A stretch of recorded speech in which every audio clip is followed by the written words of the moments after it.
Teşkima görün Teşkil apa. balam. Tabii kit param sa balam. Tuza özleçe. Hamda kit parma. Ma hümerçay kılma. Koydum da iş vakit balam. Hümmel çay? Ha. Yürü hümerçay koydum da iş vakit. Ben küçük yatıımdan kirip içey boldu özlem. Oy dursa balam hem de. Şimdi hem köysem uzak olsa da köymüyor balam. Ne bu? Uzak oldu köymüyor. Hümerçay içip çıkarsa balam. Ha bu. Benim balam. Aslında bir ömür tutmada hele ha 90 yaş kirip töp tüstürmem lazım. Değil mi? Korksam burayı da üç tur koydum. Sen köymüyor uzak gitti. Bir gün çipse balam. Rahmet yoklap çipse balam. Selamet geçmemişse balam. Ne? Boldu Hümmel çay kıtarmışlar buldu. Ne bana apam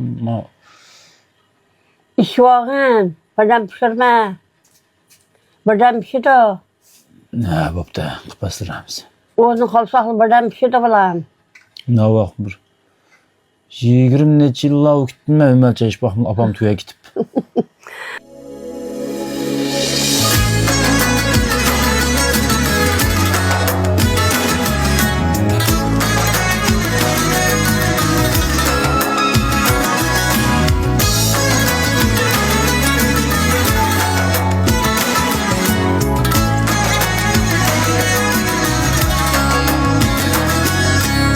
Gözlerim yaş, yüreğimde taş. Yığlap aktı kalbimde derya.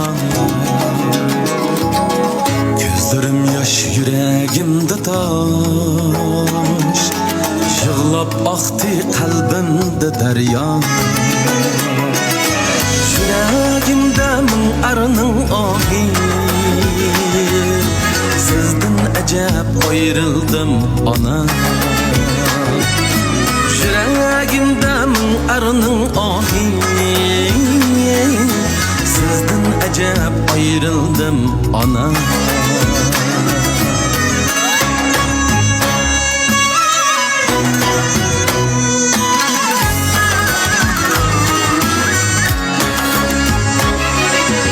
Ayağım siz ketken yolda. Ayağımga sancıldı tiken. Ayağımga sancıldı tiken.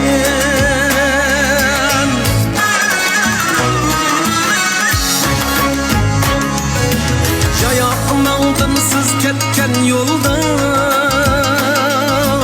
Ayağımga sancıldı tiken. Ayağımga sancıldı tiken. İzlep vardım her cayga ama tapalmadım anam bir tiken. İzlep vardım her cayga ama tapalmadım anam bir tiken.